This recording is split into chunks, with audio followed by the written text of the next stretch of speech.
What's up? Good morning. Merry Christmas. The day after. Is that what people say? I don't know. I'm Jewish, but I do also celebrate. My name is Grant Cohn. That's Tyler C. LaRocca. And we're here to talk Niners with you. The title of today's show is Are the Niners Underestimating Caleb Williams? I'm trying to bring Bears fans in to the chat because there's a Start lot hating of on them him. now and they think they're Yeah. going places. So I want to talk about how the Niners feel about Caleb, how we feel about Caleb. But first, we can't dodge what's going on right now because me and Tyler have said some reckless, crazy things about Brock Purdy this year. And, he watches the show big. As you saw, he shouted us out yesterday. I mean, a couple of days ago, he said, "No, Grant," which indicates he watched the show. So, hey, in honor of us, he was the NFC Player of the Week this week. He was just phenomenal. Really wanted I think we to put motivated him. in particular. 5 touchdown passes. Wow, only 1 interception. That was impressive. What do you think of Brock Purdy NFC Player of the Week performance? This is the best he's ever played. And he fumbled. Make you eat your words. Are you a Brock Purdy fan now? I mean, I've always really believed in Brock. That's why I tweeted out that apology form for you guys, because I know you guys haven't really had his back as much as me. But no, I mean, I think honestly that was his best game. We kept saying, like, yes, they have a hurt defense, but Buckner's coming back. This is the same defense that held the Seahawks to 16, 18 points. And Brock balled, man. He played really well. He's still maintaining that balance of game managing and making plays when he has to. He had the fumble and the interception. The interception, I can't really say it was a bad decision. It was just a missed throw, so I can't really go too hard on him for that. I didn't like the play call. I mean, that's what I would say. Kyle, why are you taking that chance? But yeah, not the best throw. Yeah, so like, and the that's fumble, why I gave him a B- for the performance because of that one. Did you actually? No, I gave him an A+. Okay. Yeah, and then the fumble, it was that Eagles fumble, so that scared me. I was like, oh boy, here it goes. There goes his elbow. But no, he played really, really well, man. Like, I can't even hate. He played elite. Like, I have to say it. He deserved NFC Why do you Player of the Week. Week. So well? Why do you think he played so well? I think he's been watching the show. Like, when he was hurt, he was watching us talk about Mac. Obviously, we created the Mac Jones discourse that you saw on ESPN and everything. So I think he saw that and was like, you know what? I need to prove these guys wrong. They're my motivators. I think he'll shout us out at the end of the season. I do think that. He'll be like, I want to thank Grant and Tyler. Is it possible, and I don't want to take anything away from Brock Purdy because, wow, what an exemplary performance. What an exemplary human being beyond just the field.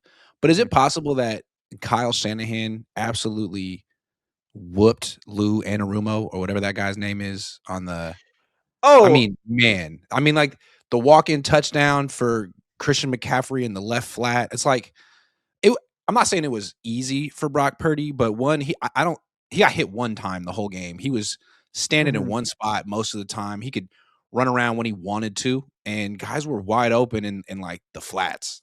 I don't know. Yeah. I think like Kyle deserves some credit for that. Like, he destroyed that Lou Anarumo guy. For sure. I mean, again, I've said it all year. I think Kyle should be coach of the year this year, regardless of the Niners, wherever they finish. Kyle's been phenomenal. I think this is the best year he's ever coached since he's been a Niner. But I also do have to give him coach of the year if he loses the next 2 games, but if he wins the next 2 games, I would give him coach of the year for sure. What if he goes 1-1? Well, it's tough because Ben Johnson's in the running, Liam Cohn's in the running, Mike Vrabel's in the running. Okay, so say he beats like, Ben it kind of Johnson. depends what these teams do down the stretch. Sean Payton's doing an incredible job.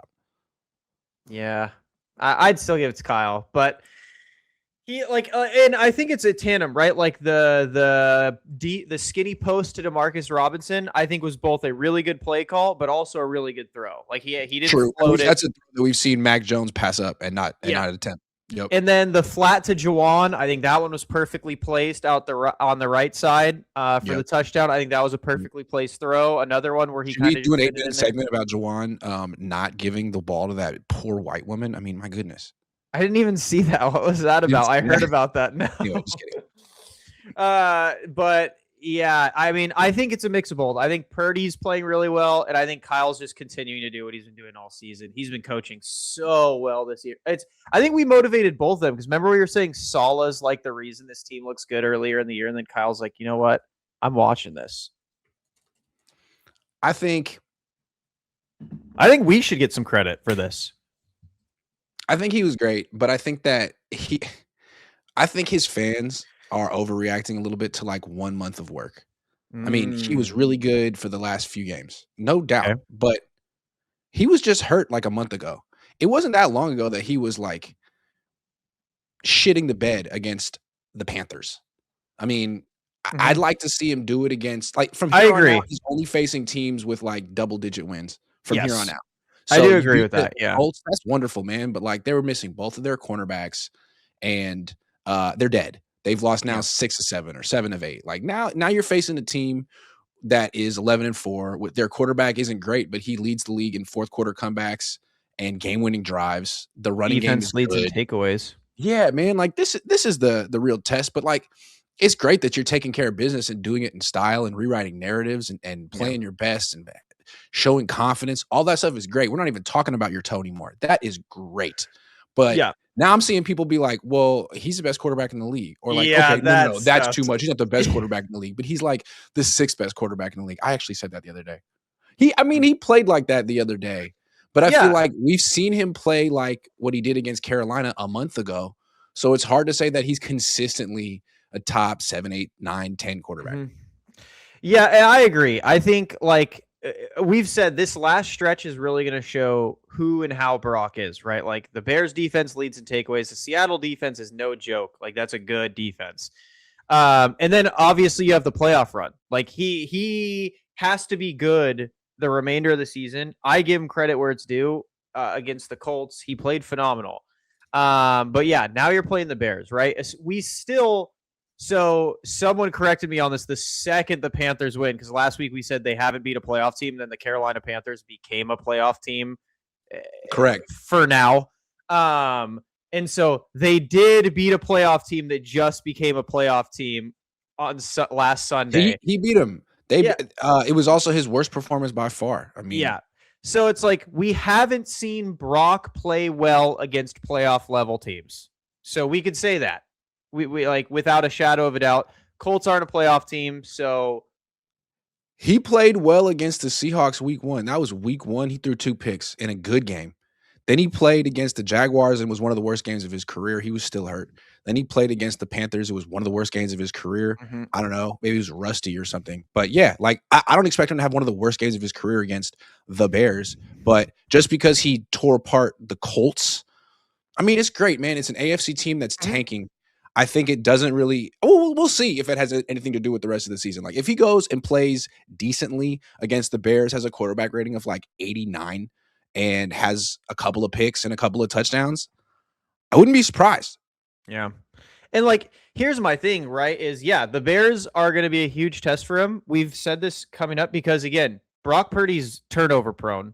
The Bears lead the league in turnovers. They're very good at taking the football away, and Brock's very good at giving the football away. So He's like, outstanding at it. yeah, like the Bears is, in my opinion, is going to be his hardest test because they are very good at what they do, and I think that with Purdy, like this team from here on out is an offensive team. If they're going to do anything, they're going to live and die on Kyle and Brock.